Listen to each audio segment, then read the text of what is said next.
Bom dia, boa tarde, boa noite. Meu nome é Ana Paula, para quem não me conhece, muito bem-vindo neste canal, que você seja tremendamente abençoado, amém? Meus irmãos, hoje é dia 3 de janeiro de 2018, primeiro vídeo do ano, amém, meus queridos?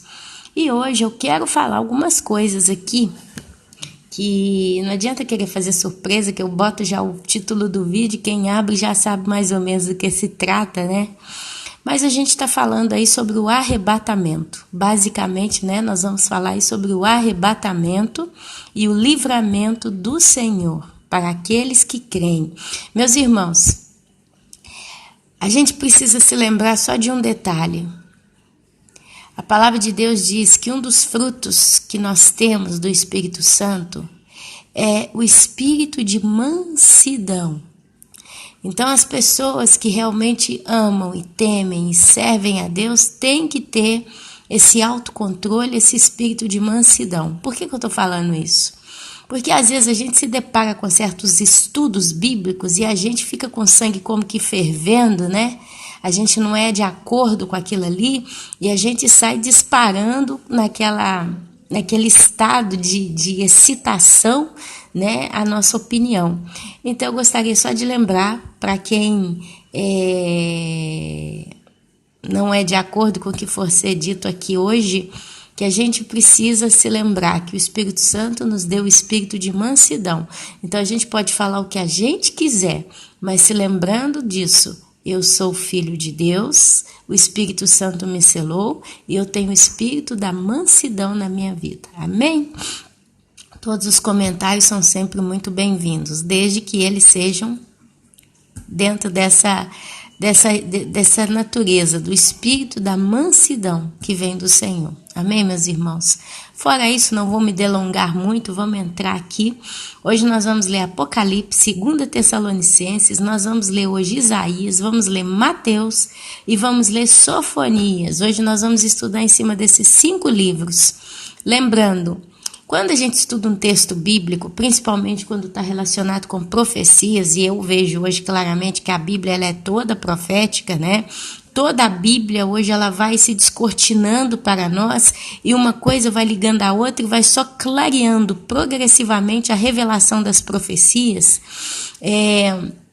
Mas a gente, quando vê a nível profético, a gente precisa de 2 testemunhas. No caso, 2 testemunhas da própria palavra. Então, a gente precisa, quando lê uma palavra, não isolar aquele contexto ali e falar que é aquilo, mas a gente precisa de pelo menos um outro texto que dê base, que dê sustento para o texto inicial. E não adianta eu ler um versículo, tá? Às vezes você é uma pessoa que está chegando no canal e está acostumado, talvez na sua igreja, a estudar a Bíblia só em versículos isolados. Isso não existe. Não adianta eu pegar um versículo pequeno, ler aquilo ali e falar, essa é a verdade. É por isso que nascem muitas heresias. A gente tem que ler o texto, o contexto, quer dizer, todo o enredo, todo o capítulo, às vezes se for preciso, ou grande parte daquele capítulo para entender. Esse texto está falando de tal assunto, para não misturar o meio de campo. Uma vez lendo o texto como um todo, você então puxa outros textos para complementar, que seriam a segunda testemunha. Hoje nós estamos praticamente com 5. Então eu acho que é difícil achar argumento para falar, não, isso que a irmã Ana Paula está falando não é verdade, não é assim. Só se você realmente for muito, sei lá, não tem nenhuma palavra para descrever o que você poderia ser para bater de frente. Não sou eu quem estou falando, é a palavra de Deus. Eu estou simplesmente lendo a Bíblia aqui hoje, amém, meus irmãos? Então, sem alongar muito o brodo aqui, vamos lá para Apocalipse. Nós vamos estudar as igrejas em Sardes e Filadélfia. Essas 2 igrejas com as quais eu quero tratar hoje. E se você prestar bastante atenção, vou tentar ler o mais pausadamente possível, pode ser que você vai ver muita coisa aqui hoje. Olha só, vamos prestar atenção, hein? Capítulo 3 de Apocalipse, carta à igreja em Sardes. Para você que talvez nunca leu Bíblia, está chegando no canal agora, você talvez não tem muita destreza com o livro de Apocalipse, só para dar uma clareada bem rapidinha, Quem escreveu esse livro de punho próprio, né? Quem pegou a caneta, no caso a pena, e foi escrevendo no papel o livro de Apocalipse foi o apóstolo João, o último dos apóstolos. Ele escreveu esse livro na ilha de Patmos, ele foi exilado para essa ilha como prisioneiro, amém? Uma vez na ilha de Patmos, quem revela a palavra aqui escrita em Apocalipse, que significa revelação, foi o próprio Jesus Cristo. Ele mesmo foi passando para João todo o livro, e João teve visões em espírito.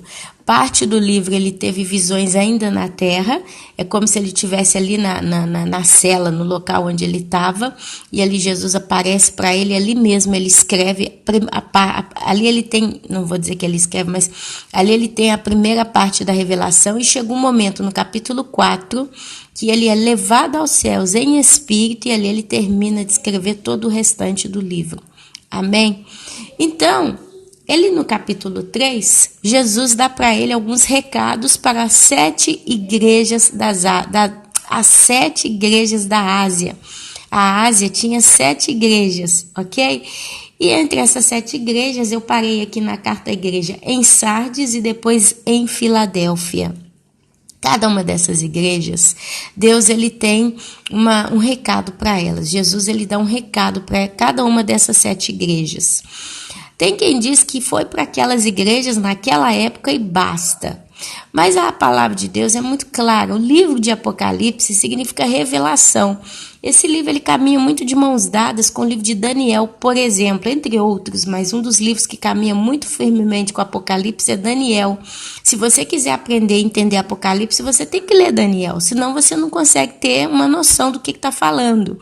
Porque aí você vai ver, Daniel ele é a segunda testemunha que vai confirmando, lembrando que o livro de Daniel termina com algo do tipo do anjo dizendo para ele: feche as palavras desse livro, elas vão ser seladas. Quanto a você, Daniel, você ainda vai viver muito, ter uma vida feliz e morrer feliz e vai descansar. Porque essas palavras, elas vão ser reveladas, o selo vai ser aberto no final dos dias, no final dos tempos. E aí, então, vem João, depois de não sei quantos mil anos, tá? E recebe o livro de Apocalipse, que é então a abertura do resto da revelação, é o último livro da Bíblia. Então João ele traz, né, os pontos que faltavam, ele traz literalmente a revelação do que vai acontecer no final dos tempos.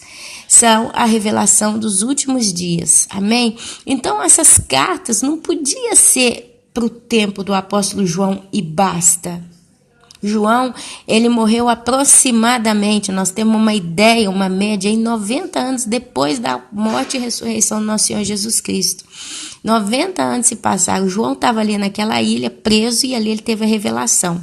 A igreja no tempo de João sofria perseguições, mas a gente tem que se lembrar que Jesus, ele então, uma vez que ele trouxe o evangelho para os apóstolos, chegou um dia o apóstolo Paulo, e o apóstolo Paulo é conhecido como o apóstolo dos gentios. Irmã, o que é um gentio? Gentio é um que não é judeu. Todo ser humano na face da terra que não é da raça judia, né? Não é judeu, ele é gentio. Então eu, Ana Paula, sou brasileira, eu sou uma gentia. Você talvez é francês, vem de descendência francesa, você é gentio. Se você é americano, indiano, africano, mexicano, japonês, todos nós somos considerados na Bíblia como gentios. E só o povo judeu é o povo judeu. Amém? Então o apóstolo Paulo, ele foi o apóstolo dos gentios.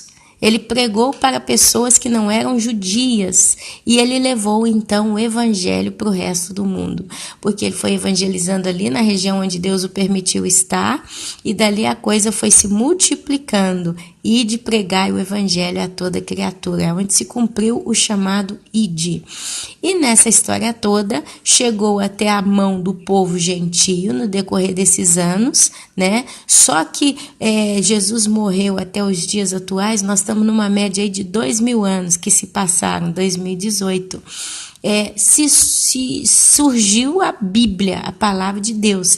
E essa palavra, ela é viva, ela mesma testifica sobre isso, né? A palavra de Deus, ela vai, vem, não volta vazia, é a palavra viva, é a lâmpada para os nossos pés. Então não adianta eu pegar a palavra de Deus e limitar ela no tempo, mas eu tenho que enxergar nela a revelação também para os nossos dias. E tem gente que é hipócrita, né? Tem pastor que é hipócrita.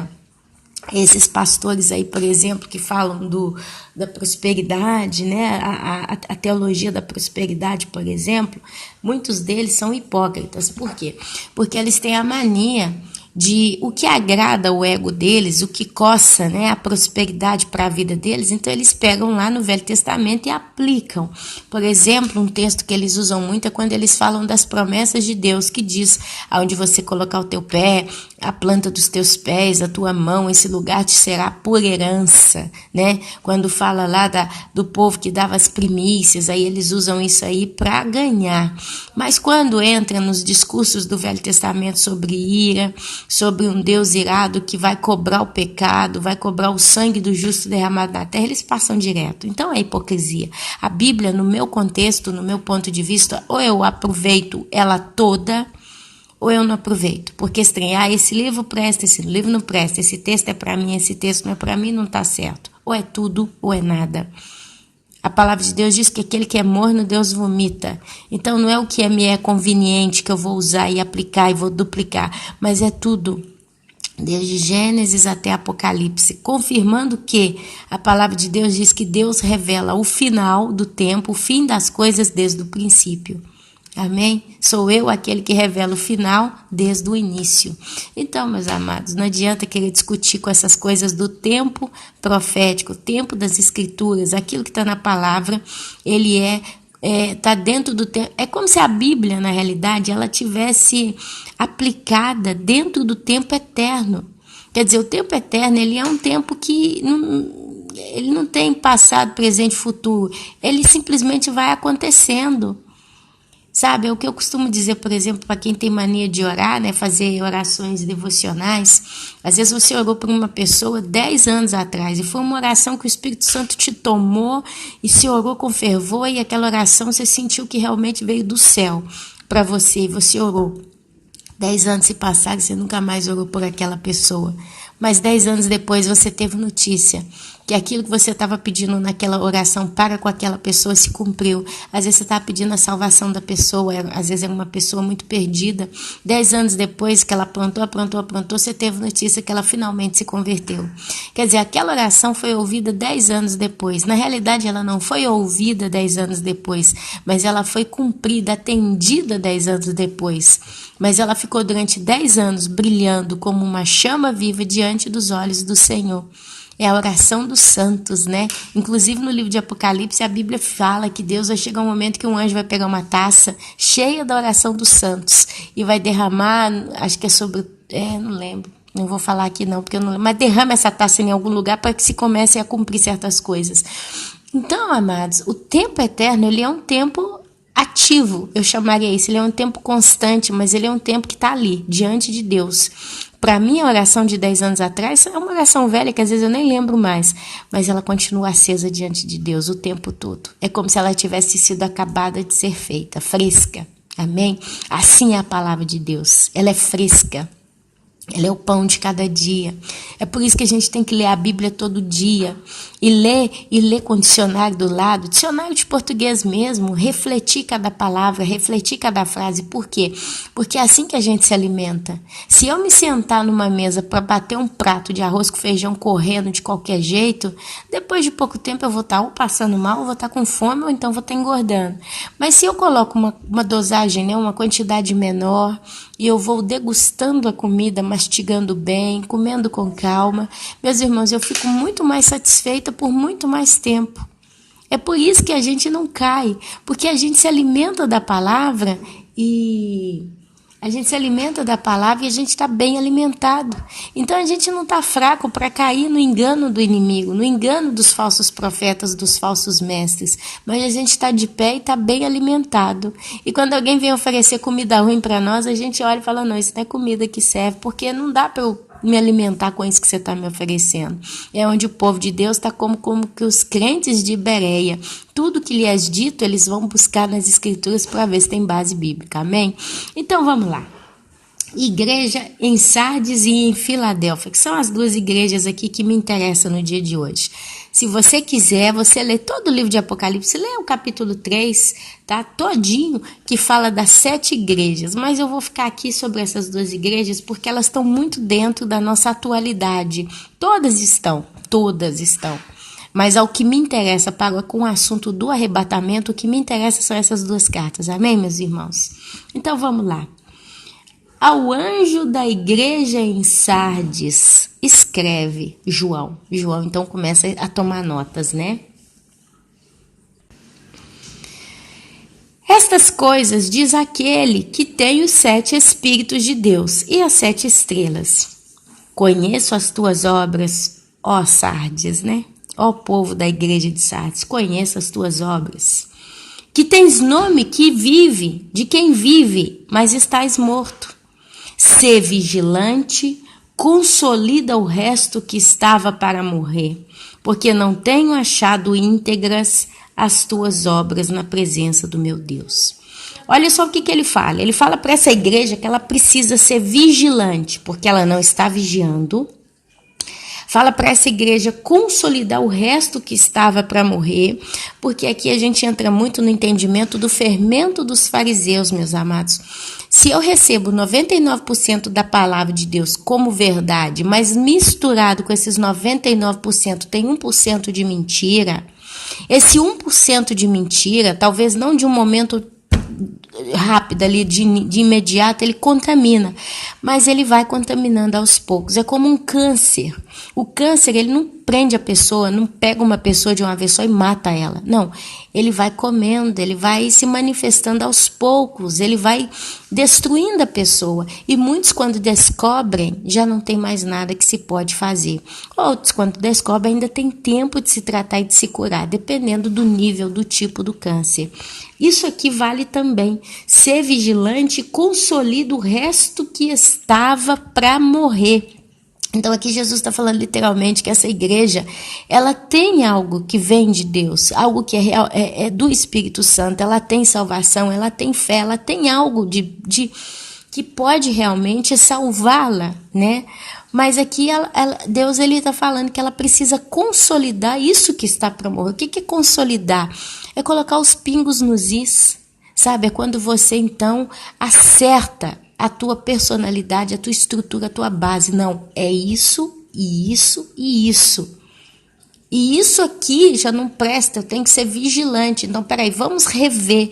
Literalmente é como se Jesus estivesse falando para o pessoal da igreja em Sardes, para eles fazer uma revisão da fé, uma revisão do entendimento, uma revisão das revelações que eles receberam.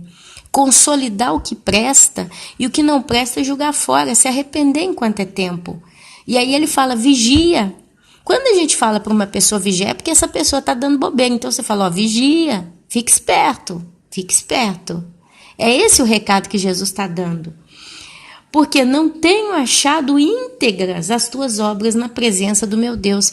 Às vezes a gente acha que fazer obra para Deus é ir lá e dar comida para o pobre, ou é lá e ajudar o pastor, é lá e limpar a igreja, é lá e dar o dízimo, é lá e dar oferta. Eu estou falando isso aqui como uma cultura cristã que a gente é habituado, né? Para quem está vivendo aí anos dentro de igreja, acha que fazer a obra de Deus é sair para fazer visita. Isso não é fazer a obra de Deus. Isso é um natural, é fazer a obra, é abençoar o irmão, é amar o próximo, é conseguir ajudar, né, com o ministério, etc.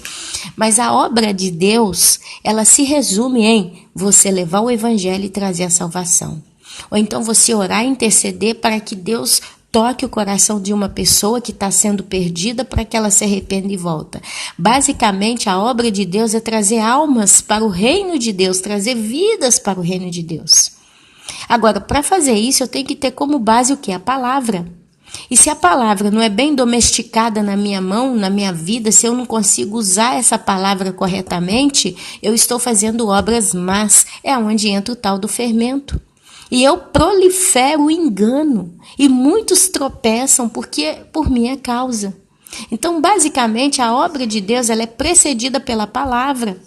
E é o Espírito Santo que convence o homem do pecado e do juízo através da palavra. Se a palavra não é uma palavra viva, uma palavra que vem de Deus, ela não toca o coração da pessoa corretamente, mas ela leva a pessoa para o engano, ela desvia a pessoa para doutrinas de Satanás. Amém? Então, basicamente, é isso aqui do que se está tratando. Então, o que acontece? Lembra-te, pois, do que tens recebido e ouvido, guarda e arrepende-te. Literalmente, a igreja em Sardes, ela está recebendo alguma coisa. E aqui Jesus fala, lembra-te, pois, do que tens recebido. Essa expressão tens recebido, ela não é daquilo que recebeu, mas ela é uma expressão que ela está num constante presente, quer dizer, é como se ela está recebendo isso agora. É agora, igual como a gente aqui que está ouvindo isso, né? Alguém aqui que está ouvindo, que é da igreja de Sardes, que está ouvindo essa palavra, está recebendo essa palavra. Então, guarda-se. Aí ele fala, lembra-te, pois, do que tens recebido. Normalmente, esses da igreja de Sardes, eles não estão agradando a Deus porque eles estão fazendo as coisas erradas. Eles estão aí distorcendo a verdade. E aqui Jesus está falando, olha, você tem recebido a verdade, mas você está batendo de frente contra ela. Lembra-te, pois, do que tens recebido e ouvido, e guarda e arrepende. Se Jesus manda eles arrependerem, é porque eles estão errados.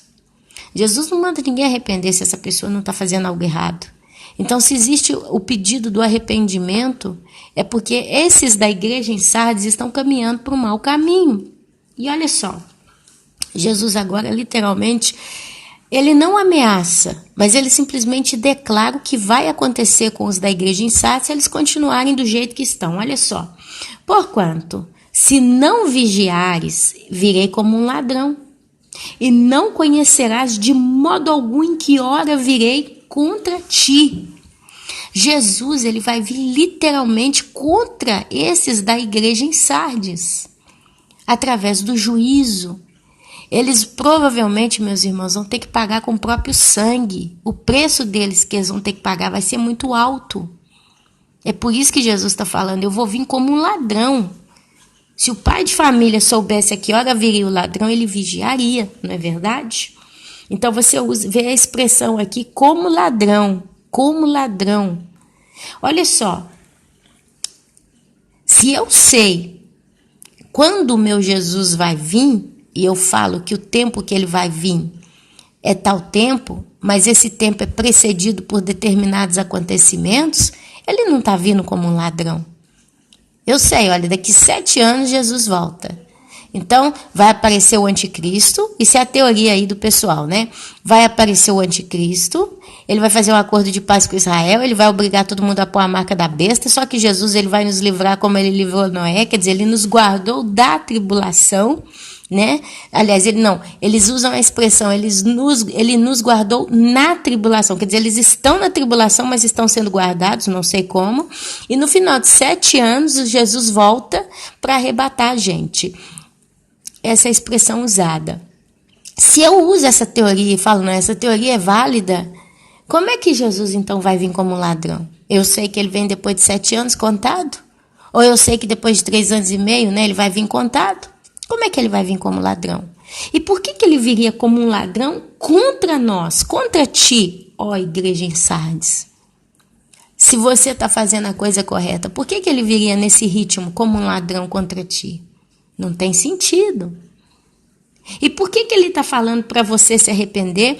Por que ele está falando para você ouvir, guardar o que tem recebido e se arrepender?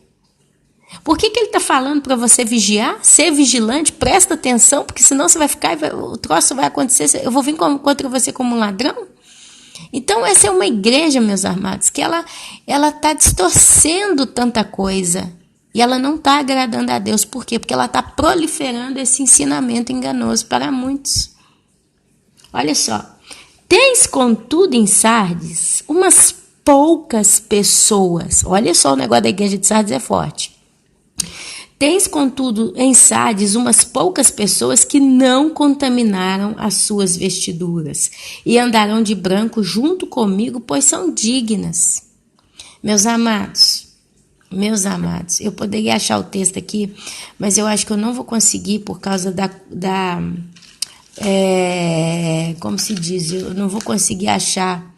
Eu posso, assim, olha só, achei. Deus é bom, olha pra você ver, olha. Se você vai lá comigo em Apocalipse capítulo 12, versículo 17, tem uma expressão falando assim: irou-se o dragão contra a mulher e foi pelejar com restantes da sua descendência, os que guardam os mandamentos de Deus e têm o testemunho de Jesus, e se pôs em pé sobre a areia do mar. Aí se você vai lá comigo em Apocalipse 13, capítulo 7, eu vou tentar colocar isso aqui, peraí.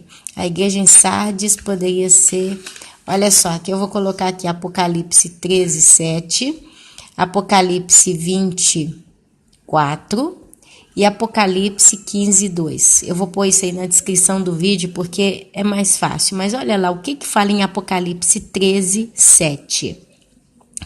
Foi-lhe dado também que pelejasse contra os santos e os vencesse. Deu-se-lhe ainda autoridade sobre cada tribo, povo, língua e nação, e adorá-la-ão todos os que habitam sobre a terra, aqueles cujos nomes não foram escritos no livro da vida. Aqui está falando da besta que emerge do mar. Aí nós vamos lá em Apocalipse, capítulo 15, versículo 2. Olha o que está escrito. São as testemunhas. Olha o que o apóstolo João viu. Vi como que um mar de vidro mesclado de fogo e os vencedores da besta, da sua imagem e do número do seu nome, que se achavam em pé no mar de vidro, tendo harpas de Deus, e entoavam o cântico de Moisés, servo de Deus, e o cântico do Cordeiro. E aí, então você vê aqui aqueles que venceram a tal da besta, a besta que emerge do mar, lá em capítulo 3 de Apocalipse. E para terminar, olha só, Apocalipse, capítulo 20, versículo 4, olha o que está dizendo. Olha o que está dizendo. Eu já dei muitos estudos sobre isso aqui. Se você já está acostumado com o canal, você sabe do que eu estou falando. Se não, te aconselho a olhar alguns estudos passados. Apocalipse, capítulo 20, versículo 4, olha lá.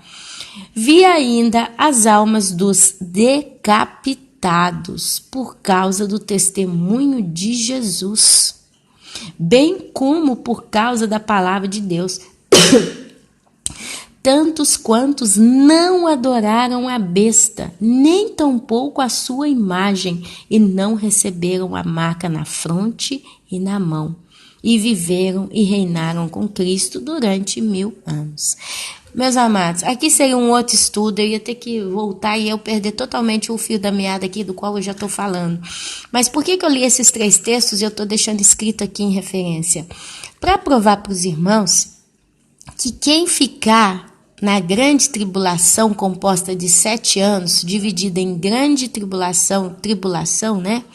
São 3 anos e meio de tribulação e mais 3 anos e meio de grande tribulação, onde não tem arrependimento. Se você ler lá o que vai acontecer, você vê que muitos vão morder a língua de dor e vão amaldiçoar a Deus, literalmente não vão se arrepender, né? Então, se você ler todos esses textos, você vai ver que quem estiver aqui na Terra nesse período de 7 anos, essa categoria de santos que vai estar aqui, eles vão ser decapitados. Está lá em Apocalipse, capítulo 20, versículo 4. E é onde aqui a gente vê em Apocalipse, capítulo 3, do versículo 5, que eu estou continuando, versículo 4. Tem, contudo, em Sardes, umas poucas pessoas que não contaminaram suas vestiduras e andarão de branco junto comigo, pois são dignas. Aqui eu acredito que parte de pessoas na igreja de Sardes, elas vão ser arrebatadas. E outra vai ter que entrar na grande tribulação, vai lavar suas vestes no sangue de Cristo e vão receber vestiduras brancas e ramo de palma nas mãos. Eu acredito que esse mistério está entre esses 2 pontos. Porquanto, olha só, lembra-te, pois, do que tens recebido, ouvido, guarda e arrepende-te. Porquanto, se não vigiares, virei como ladrão, e não conhecerás de modo algum em que hora virei contra ti. Não conhecerás. Meus amados, presta atenção. Essas pessoas em igreja de Sardes, as que não estão vigiando, a Bíblia diz que Deus vem como um ladrão. E elas não vão ter noção do tempo que Deus irá contra elas. Enquanto elas vão achar que Deus vai vir a favor delas, de certo modo, elas vão passar pela ira. Essa categoria, porque elas vão ficar para trás. E eu vou provar isso mais lá para frente. Tens, contudo, em Sardes umas poucas pessoas que não contaminaram suas vestiduras e andarão de branco junto comigo, pois são dignas. O vencedor será assim vestido de vestiduras brancas. Então você vê que o vencedor ele vai ser vestido de vestiduras brancas. De modo nenhum apagarei o seu nome do livro da vida. Pelo contrário, confessarei o seu nome diante do meu Pai e diante dos seus anjos, que quem tem ouvidos ouça o que o Espírito diz à igreja. Então eu acredito, meus amados, que esses aqui da igreja de Sardes que vão receber as vestiduras brancas são pessoas que compõem os chamados santos da grande tribulação, que a gente viu lá, Apocalipse 13, 7, Apocalipse 24, Apocalipse 15, 2. Principalmente Apocalipse 15, 2, né? Está lá, ó. Vi como um mar de vidro mesclado de fogo e os vencedores da besta, da sua imagem e do número do seu nome, que se achavam no pé do mar de vidro, tendo harpas de Deus, e entoavam o cântico de Moisés. Eles receberam, meus amados, vestiduras brancas. Esses aqui, eles vão receber vestiduras brancas e ramos de palma nas mãos. Eu não vou caçar isso aqui agora, porque senão realmente eu vou sair do assunto. Mas basicamente é isso. Para você que conhece Apocalipse, já tá... Lembra do texto? Você lembra do texto e sabe do que eu estou dizendo. Então você vê, Apocalipse capítulo 3, começa então com um alerta à tal igreja em Sardes. Agora vamos ler lá a carta à igreja em Filadélfia, que é uma outra igreja. Olha só o que o Senhor fala. Ao anjo da igreja em Filadélfia, escreve ao apóstolo João, né? Essas coisas diz o santo, o verdadeiro, aquele que tem a chave de Davi, que abre e ninguém fechará, e que fecha e ninguém abrirá. Conheço as tuas obras, eis que tenho posto diante de ti uma porta aberta, a qual ninguém pode fechar, que tens pouca força, entretanto guardaste a minha palavra e não negaste o meu nome.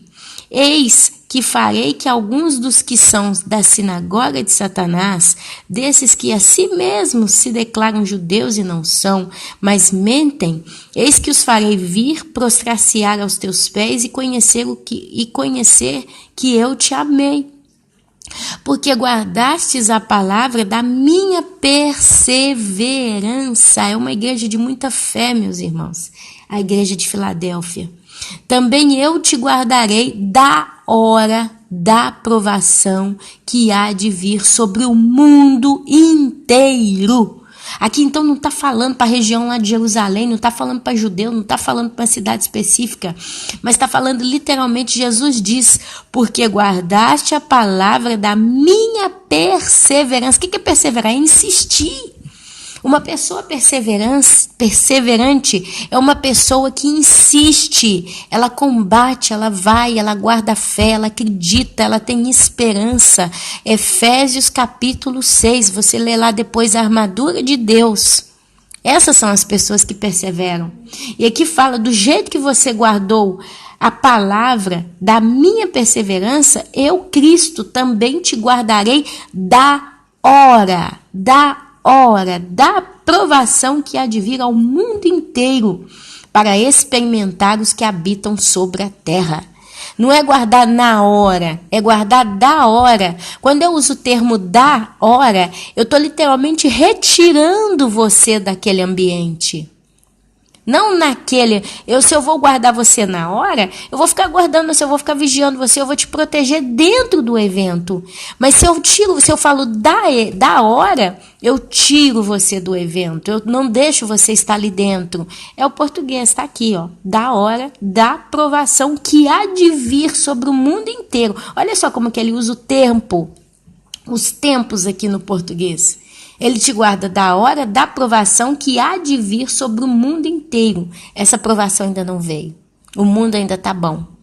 Apesar da violência ter se aumentado, porque o amor se esfriou, apesar da injustiça, apesar do espírito da iniquidade já estar operando desde as épocas dos apóstolos, através de tudo, O Senhor diz que vai chegar uma hora em que vai vir uma provação que vai experimentar os que habitam na terra. E aqui está dentro do livro de Apocalipse, que literalmente descreve exatamente esse tipo de provação.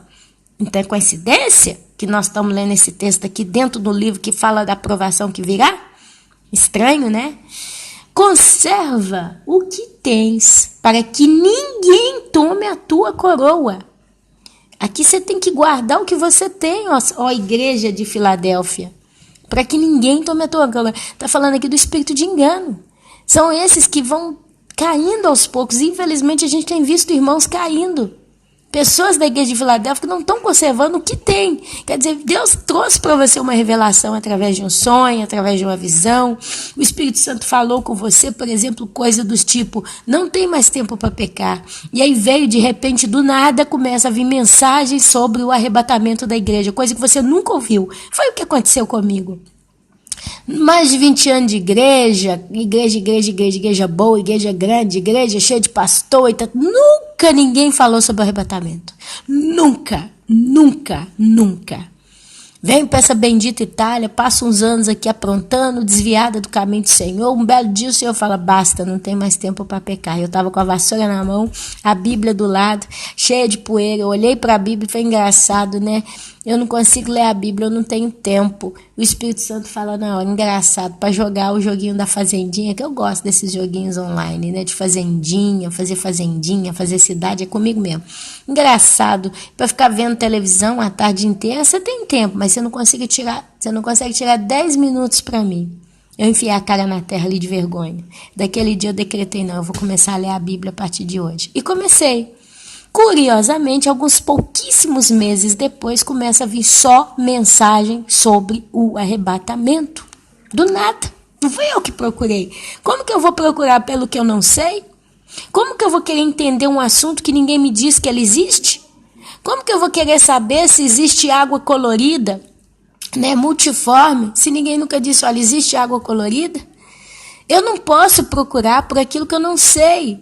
Se uma pessoa está perdida na minha cidade, mas ninguém me falou, por que eu vou procurar por aquela pessoa?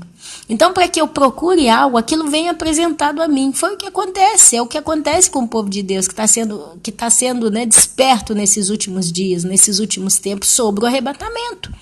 Se você conversa com todos eles, eles vão dizer, olha, eu nunca tinha ouvido falar do arrebatamento. É a frase mais popular na nossa boca, nós nunca tínhamos ouvido falar do arrebatamento.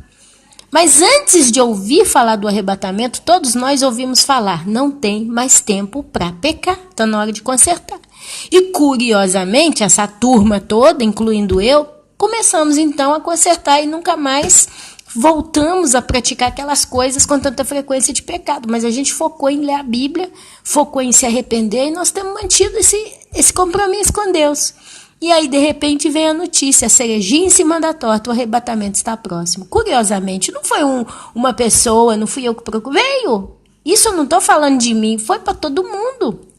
É a comprovação de que realmente o Espírito Santo estava levando esse assunto para a igreja. Então, meus amados, a gente tem perseverado nela pela fé, sobre o arrebatamento. É a fé que nos mantém em pé. A palavra de Deus fala da fé e da perseverança. Se Deus falou para mim, eu guardo o que eu tenho, para que ninguém perca a minha coroa. Para que ninguém tome a minha coroa. Amém? Com engano, com dissimulação, com distorção da palavra, que é o que está acontecendo aí. Né? Olha que para uma pessoa entrar e bater de frente contra esse discurso do arrebatamento pré-tribulacionista, eles estão virando contra Israel. Se você observa, a maioria deles aí, eles têm que pegar Israel e fazer de Israel nada. Eles têm que desfazer de Israel, porque eles falam que quem é o Israel de Deus é a igreja. A igreja de Cristo se tornou a nova Israel de Deus. Israel é um povo qualquer, como todo povo, qualquer outro povo. Isso é pecado. Porque a Bíblia fala, abençoarei os que te abençoarem, amaldiçoarei os que te amaldiçoarem. Então, quem sou eu para falar alguma coisa negativa contra Israel? Eu peço só a Deus que salve os judeus, que traga arrependimento no coração deles, porque vai ser mais legal se eles aceitarem Jesus para serem arrebatados do que ter que aceitar Jesus no final do Armagedon. O que eles fazem de certo e de errado é entre eles e Deus. Mas independente de qualquer coisa, quem sou eu para excluir Israel do mapa? espiritual, como os pós-tribulacionistas e os mid-tribulacionistas têm feito. Vamos tomar cuidado. Esse é um só dos tantos pontos estranhos que eles tocam. Ao vencedor, faloei coluna no santuário do meu Deus, e daí jamais sairá. É para sempre. Isso aqui é a noiva. A noiva vai governar com Cristo. Gravarei também sobre ele o nome do meu Deus, o nome da cidade do meu Deus, a nova Jerusalém que desce do céu, vinda da parte do meu Deus, e o meu novo nome. Quem tem ouvidos, ouça o que o Espírito diz à igreja. Então você vê aqui um renovo dos nomes. O nome de Deus, o Deus Pai, ele vai ser gravado na noiva, na igreja.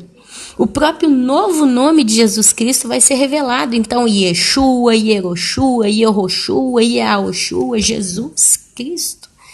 Esses nomes são usados na terra, sim, e têm autoridade. Mas existe um nome que ainda não nos foi revelado, porque a nossa boca ainda é uma boca pecadora.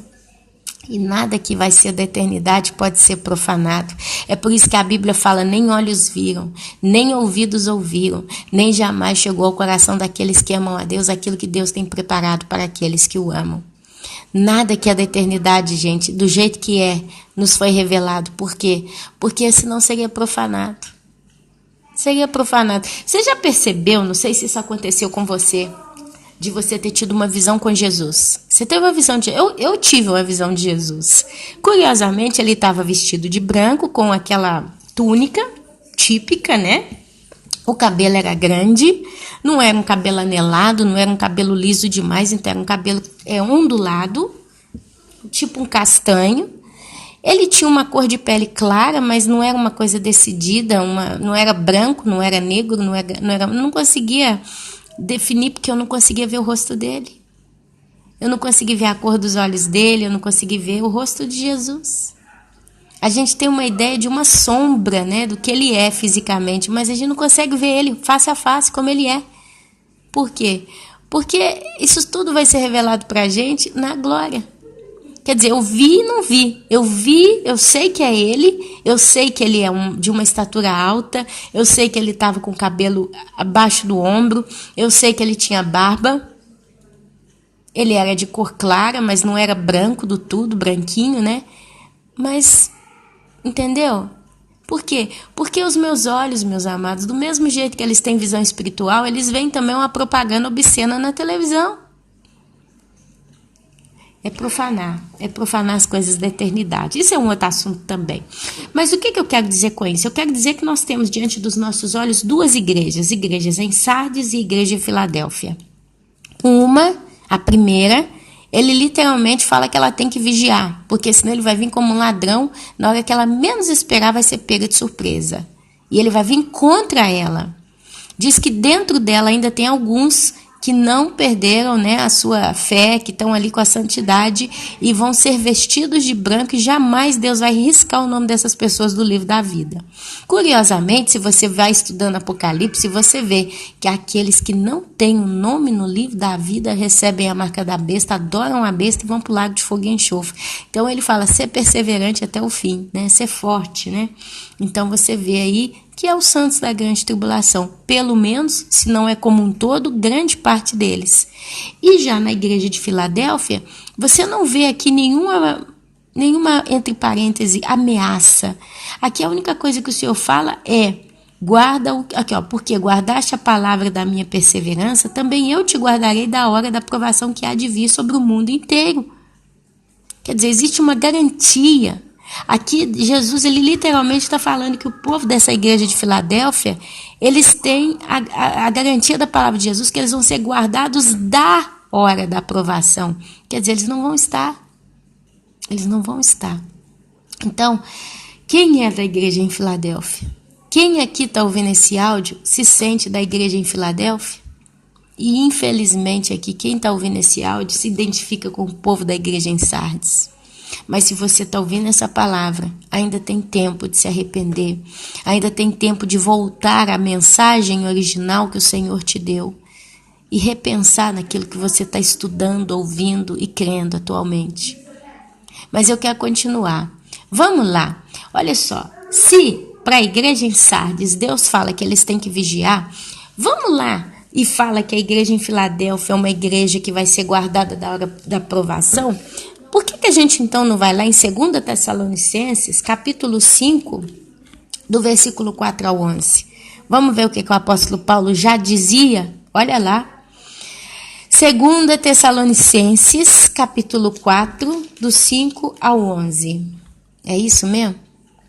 Não, peraí, deixa eu ver aqui. 2 Tessalonicenses, capítulo 5. Não, eu errei aqui, ó. É 1 Tessalonicenses, irmãos. É 1, do 5, 4 ao 11. Olha só. Mas vós, irmãos, não estáis em trevas, para que esse dia, como ladrão, vos apanhe de surpresa. Olha o que nós lemos agora em Apocalipse para aquela igreja lá que diz que ele ia vir como um ladrão. E olha o que o apóstolo Paulo fala para outra igreja aqui. Mas vós, irmãos, não estáis em trevas, para que esse dia, como ladrão, vos apanhe de surpresa. Porquanto vós todos sois filhos da luz e filhos do dia, que está falando da verdade, da palavra da Escritura. Nós não somos da noite, nem das trevas. Assim, pois não durmamos como os demais. Pelo contrário, vigiemos e sejamos sóbrios. Olha a mesma coisa que eu li lá em Apocalipse, agora capítulo 3. A mesma coisa. Ora, os que dormem, dormem de noite. E os que se embriagam, é de noite que se embriagam. Quando a gente ouve a expressão embriagar na Bíblia, a gente vê aí essa coisa de confusão, sabe? A pessoa, ela bebe de tudo. Ela hoje ouve uma coisa, amanhã ela ouve outra, depois de amanhã ela ouve outra ainda, e hoje ela pensa aquilo, amanhã ela já pensa. Quer dizer, ela é uma pessoa que está tonta com a palavra. Nós, porém, que somos do dia, sejamos sóbrios, revestindo-nos da couraça da fé e do amor, e tomando como capacete a esperança do que, meus irmãos? Da salvação. Porque Deus, ele não nos destinou para a ira, mas para alcançar a salvação mediante nosso Senhor Jesus Cristo, que morreu por nós, para que quer morramos, estejamos mortos, né? Ou vigiemos, vivamos em união com ele. Consolai-vos, pois, uns aos outros, e edificai-vos reciprocamente, como também estáis fazendo. Olha como é claro esse texto, meus irmãos, não tem dúvida. Esperança da salvação não é a salvação do céu e do inferno, é a salvação do dia da ira de Deus. É essa a salvação. Aqui tem um texto de Jeremias 51, 39 a 40. Tem 1 João 1, do 5 ao 7. E tem Isaías 26, 20 a 21. Isaías 26, 20 a 21, olha só o que diz. Vós, pois, povo meu, entra nos teus quartos e fecha as tuas portas sobre ti, esconde-te só por um momento, até que passe a sua ira, pois eis que o Senhor sai do seu lugar para castigar a iniquidade dos moradores da terra. A terra descobrirá o sangue que embebeu e já não encobrirá aqueles que foram mortos.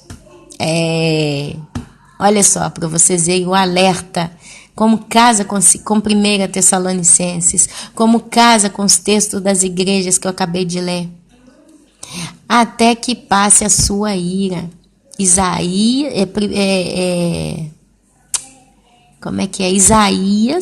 26, do 20 ao 21. Agora vamos lá ver sobre esse negócio dessa ira. Que ira é essa? Porque o povo fala que Deus é amor, Deus não pode castigar. Vamos lá em Sofonias, capítulo 1, do 14 ao 18? Vamos lá? Olha lá. Sofonias, capítulo 1, do 14 até o 18. Olha lá o que está escrito.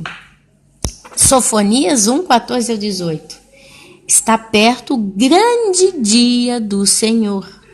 Está perto e muito se apressa. Olha só, tem gente falando que vai demorar, que está demorando. Está perto e muito se apressa. Atenção, o dia do Senhor é amargo, e nele clama até o homem poderoso. Até o homem poderoso, meus irmãos. Quem é um homem poderoso? Um presidente? Uma pessoa extremamente bilionária? Uma pessoa que hoje tem toda a segurança do mundo, tem tudo do bom e do melhor? A Bíblia diz que até esse homem clama a Deus no dia da sua ira, porque é um dia muito amargo. Aquele dia é dia de indignação, dia de angústia, dia de alvoroço e desolação. Dia de escuridade, de negrume, dia de nuvens e densas trevas, dia de trombeta e de rebate contra as cidades fortes e contra as torres altas. Trarei angústia sobre os homens, e eles andarão como cegos, porque pecaram contra o Senhor, e o sangue deles se derramará como pó, e a sua carne será atirada como esterco. Nem a sua prata, nem o seu ouro os poderão livrar no dia da indignação do Senhor. Mas pelo fogo do seu zelo, a terra será consumida, porque certamente fará a destruição total e repentina de todos os moradores da terra. Sofonias, capítulo 1, 14 ao 18. Agora você quer ver lá um negócio? Isaías 26, 20 e 21. Vós, pois, povo meu, entra nos teus quartos e fecha as tuas portas sobre ti. Esconde-te só por um momento. Mateus, capítulo 25, vamos lá? Capítulo 25, do 6 ao 13. Está dentro da parábola das 10 virgens, mas só para pegar esse pedacinho aqui. Mateus 25, 6 ao 13. Olha o que diz. Mas à meia-noite ouviu-se um grito. Eis o noivo, saí ao seu encontro. Então se levantaram todas aquelas virgens e prepararam as suas lâmpadas. E as nécias disseram às prudentes: dai-nos do vosso azeite, porque as nossas lâmpadas estão se apagando. Mas as prudentes responderam: não, para que não nos falte a nós e a vós e as vós outras. E diante dos que vendem, comprai-o. E saindo elas para comprar, chegou o noivo, e as que estavam apercebidas, olha aí o discurso da vigilância, entraram com ele para as bodas, e fechou-se a porta. Isaías 25, 6, 3, o que diz? Vós, pois, povo meu, entra nos teus quartos, e fecha as tuas portas sobre ti, esconde-te só por um momento, até que passe a sua ira. E olha lá, e saindo elas para comprar, chegou o noivo, e as que estavam apercebidas entraram com ele para as bodas, e fechou-se a porta. E fechou-se as portas. Curiosamente, meus queridos, meus amados, se a gente volta lá em Apocalipse, olha só o que está falando. Estas coisas, a igreja de Sardes, essas coisas diz aquele que tem os 7 espíritos e as 7 estrelas. Conheça as tuas obras, que tem nome de que vive, mas está morto. Olha as 5 virgens nécias aqui também. Olha a característica. Ser vigilante e consolida o resto que estava para morrer. Consolida. Essas aqui vão comprar o tal do azeite depois, quando não tem mais tempo. Olha aqui o que está dizendo. Porque não tem achado íntegras as tuas obras na presença do meu Deus. Lembra-te, pois, do que tens recebido e ouvido, e guarda e arrepende-te. Porquanto, se não vigiares, virei como um ladrão, e não conhecerás de modo algum em que hora virei contra ti. A parábola da vigilância. Elas não vigiam. As virgens fazem parte do povo que vai ser escondido da ira de Deus. Elas vão entrar e a porta será fechada. O que Jesus fala no livro de Apocalipse? Eis que estou à porta e bato. Aquele que ouvir a minha voz e abrir, eu, Jesus, entrarei e cearei com ele e ele comigo. Nós temos 2 tipos de porta na Bíblia, meus irmãos. A primeira porta é a porta do nosso coração. E Jesus, ele bate de porta em porta, de porta em porta, de porta em porta. Porque a salvação é individual, o evangelho é vivido na tua vida em particular. Não você que vive o evangelho da igreja, da comunidade, dos cristãos. Mas o evangelho, ele começa dentro de você através do pão de cada dia. A palavra de Deus é o nosso pão, é a lâmpada para os nossos pés. Então, primeiramente, você abre essa porta e Jesus entra e ceia com você. Essa ceia é o viver do Espírito Santo em comunhão com teu espírito. O espírito está pronto, mas a carne é fraca. Mas ainda assim existe a salvação. É o Espírito Santo te alimentando todo dia, cuidando de você, te dando zelo, entendimento, perseverança, vigilância, esperança. É a ceia. Nós já estamos banqueteando com o Senhor através da palavra. Ela é o nosso alimento.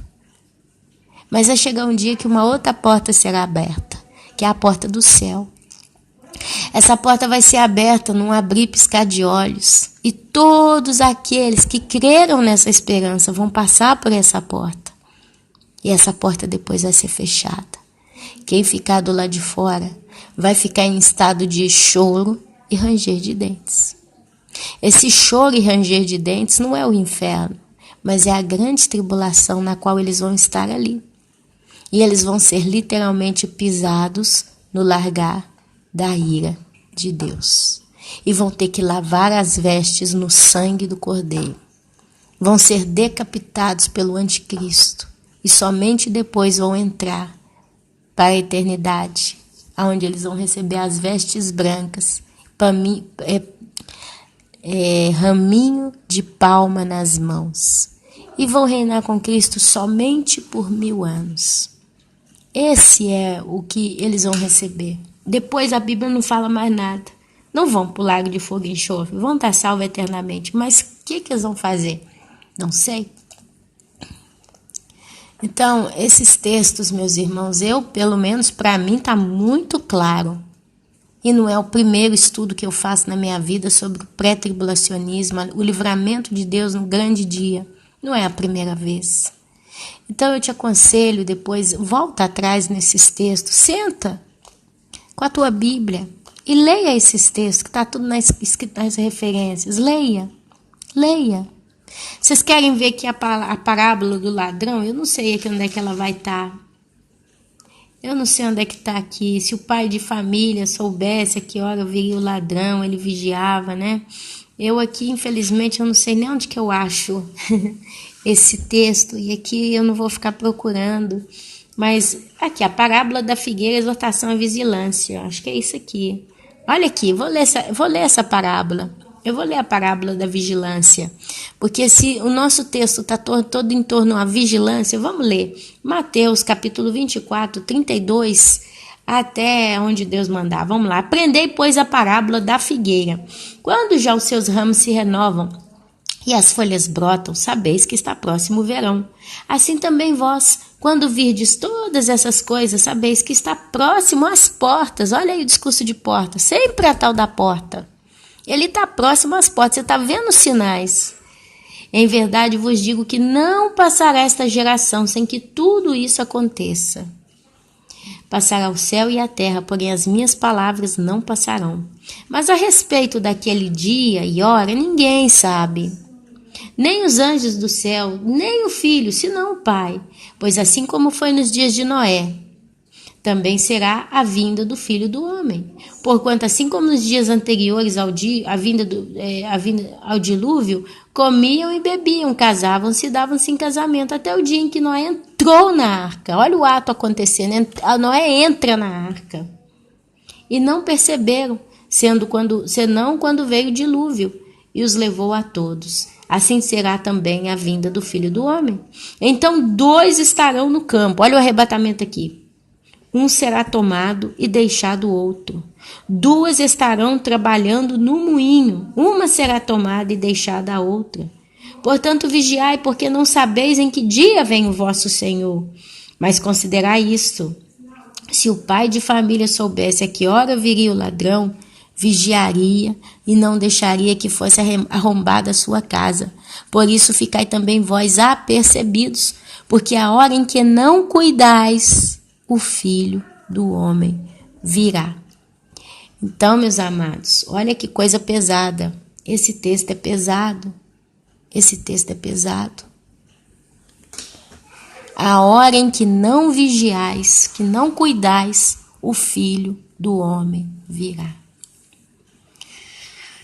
Eu poderia falar muita coisa aqui ainda, Eu poderia continuar tentando arrumar motivo para justificar esses textos, mas eu não sou advogada da palavra de Deus. Eu, Ana Paula, vou ser muito sincera aqui nessa conversa. Nós estamos hoje em 2018, hoje é dia 3 de janeiro. Não sei até quanto tempo nós ainda vamos estar nesse mundo. Mas eu não acredito que a gente ainda vai ficar 10 anos nessa terra. Isso é mais do que certo. Eu não creio, não tem como. As coisas estão acontecendo muito rápido. Mas eu não preciso convencer a ninguém. Porque ainda que eu quisesse, creia, eu quero. Ainda que eu quisesse, eu quero convencer a todos quantos ouvem essa palavra. Eu, Ana Paula, em mim mesmo não posso fazer nada. Porque a palavra de Deus diz que quem convence o homem do pecado e do juízo, olha a segunda parte da parte, do juízo, e esse juízo é esse juízo vindouro que está para vir sobre a terra, é o Espírito Santo. É Ele quem convence. É Ele quem convence. Então, se ouvindo esse áudio, se ouvindo esse estudo, você não foi convencido ainda, é porque o Espírito Santo não te convenceu. Isso significa então que você está certo e a palavra está torta? Não sei. Mas eu te convido a rever o teu coração. A palavra de Deus diz que um dos frutos do Espírito Santo é a mansidão. E eu acredito que é aí onde você teria que parar e falar assim, como que eu tenho me comportado como pessoa no meu ambiente de trabalho, no meio da minha família, no meio da igreja em que eu vou, no meio dos irmãos em que eu frequento, seja pela internet ou não. Como que eu tenho sido? Mansa e humilde de coração? Ou eu tenho sido prepotente, violenta, desaforada? Sei lá. Deus gosta de quem tem um coração manso. Manso não é sinônimo de bobo. Ninguém é bobo. Porque Deus ele não deixa o engano prevalecer no coração do seu povo. E eu acredito que tudo que foi dito aqui tem muita coerência. E eu acredito com muita certeza que as cartas a essas duas igrejas, a igreja em Sardes e a igreja de Filadélfia, tá uma depois da outra, né? Você vê a sequência aqui do conselho. É para a igreja pré-tribulacionista e para a igreja que não acredita no pré-tribulacionismo. Eu acredito que essas duas cartas é para essas duas igrejas em especial. São para essas pessoas que acreditam no livramento do Senhor antes da ira, porque Ele nos tira, como disse lá em 1 Tessalonicenses 4:11. E para esses que não acreditam, que estão batendo o pé, estão negando o livramento do Senhor do dia da ira.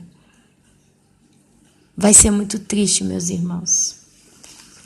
O que está para vir no mundo vai ser muito triste. Eu esses dias vi 2 filmes. Eu vi 2 filmes esses dias. Eu não sei o nome no português. Mas um é Jogos Vorazes. Assim, um eu lembrei porque o irmão me passou. Jogos Vorazes. É uma série de 4 filmes. Se você ainda não assistiu, vale a pena procurar. Jogos Vorazes. 1, 2, 3 e 4. Você vê um líder mundial nesse filme. Esse líder mundial, ele dividiu a Terra em 13 espécies de comunidades. Então, eram 13 comunidades e de uma a outra tinha que viajar de trem. Era longe uma da outra. E cada uma dessas comunidades, elas tinham um estilo de vida. Mas a maioria era pobre. A maioria era infeliz. A maioria vivia trabalho escravo e opressivo. Passava fome.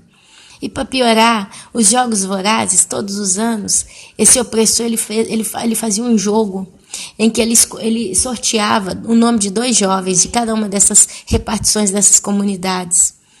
E de todos os jovens que entravam para os jogos, né, vorazes, um só saía vivo, porque era um matando o outro.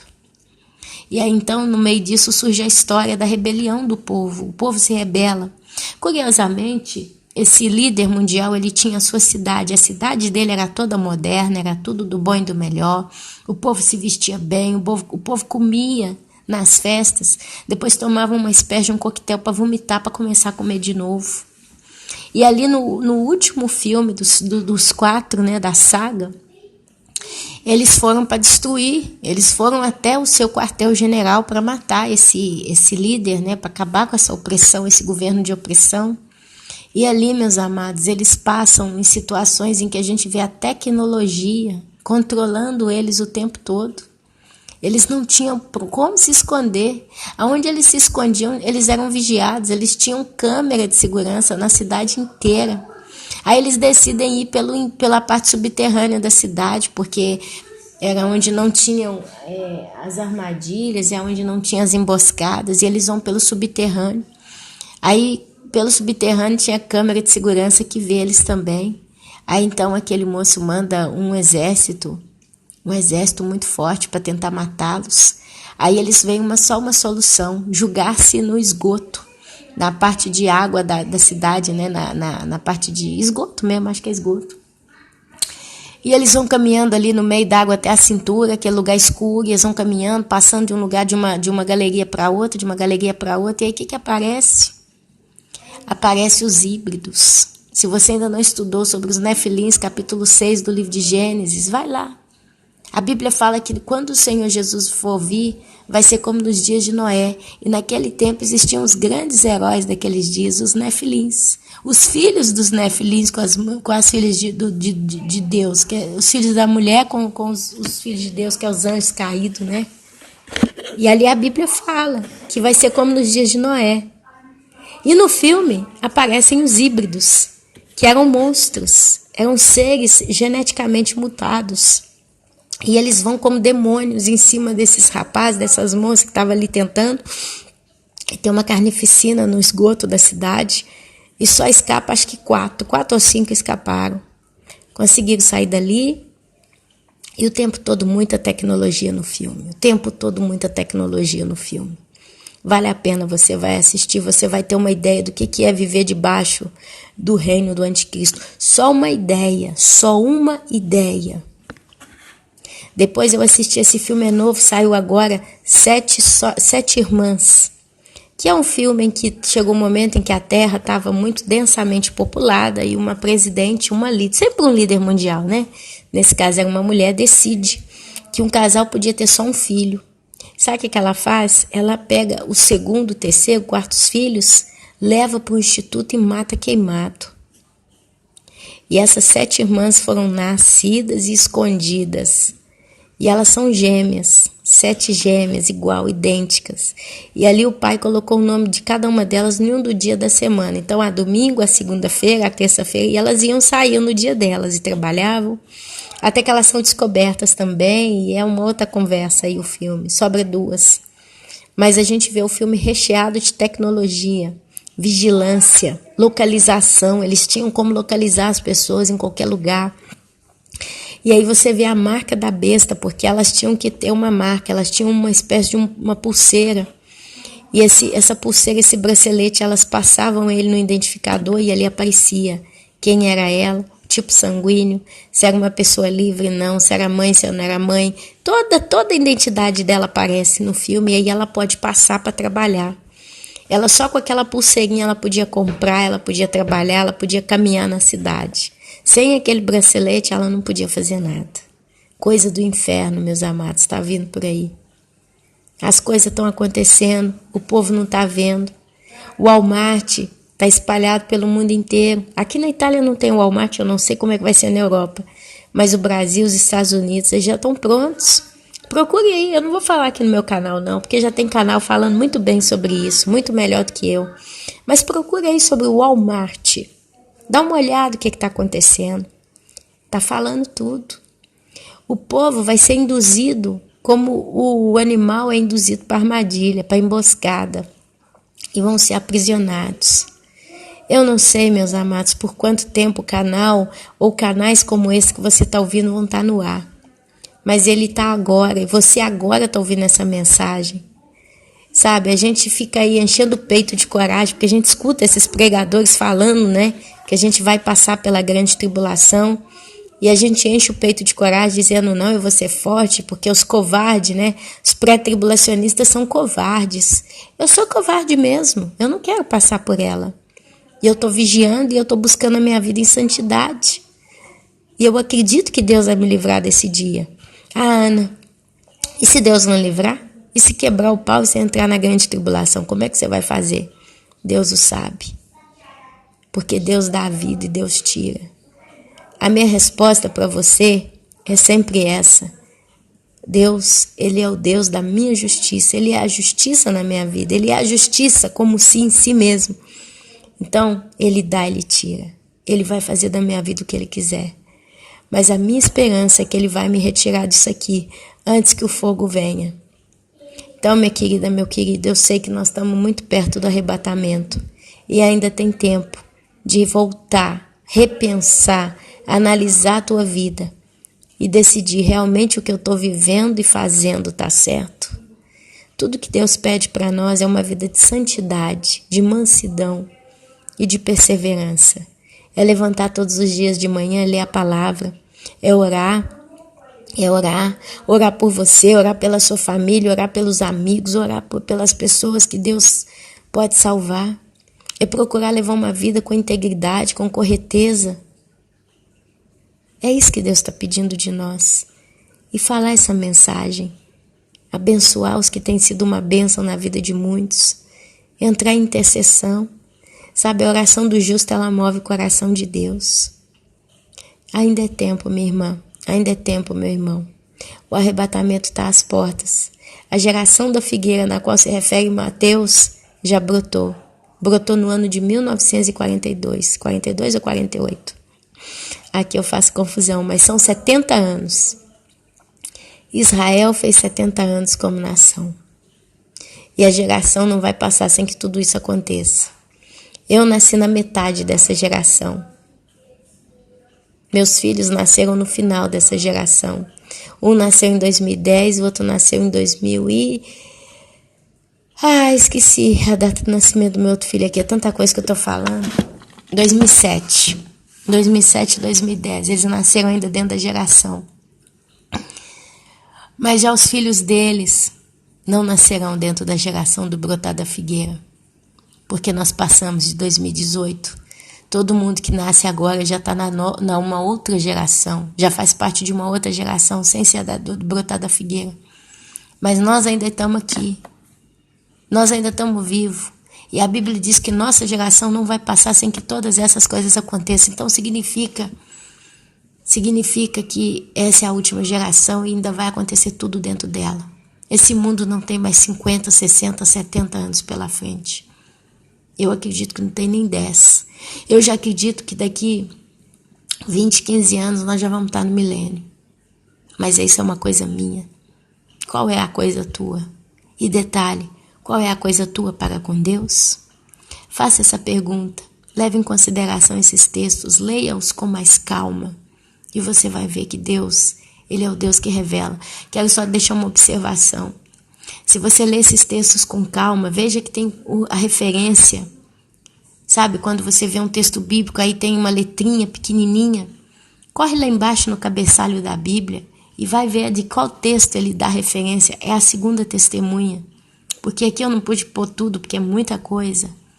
Mas mano a mano que você for lendo, veja as referências e vá lá ler as referências. Leia o texto que está falando a Bíblia. Anote tudo. E veja como que isso vai só tender a confirmar ainda mais o que eu coloquei aqui hoje para os irmãos. Amém? E assim, meus amados, eu vos saúdo com a santa, gloriosa e poderosa Shalom do Senhor nesse dia de hoje. Que Ele seja conosco, que Ele venha ser conosco todos os dias da nossa vida até o final. Amém? Porque aquilo que está reservado para nós vai ser uma paz e um júbilo eterno. Descanso. Finalmente nós vamos descansar. Porque nós sabemos, todos nós já estamos muito cansados. Eu já estou cansada até aqui para falar no vídeo, eu já não estou aguentando mais. Mas eu preciso falar. Nós já estamos cansados.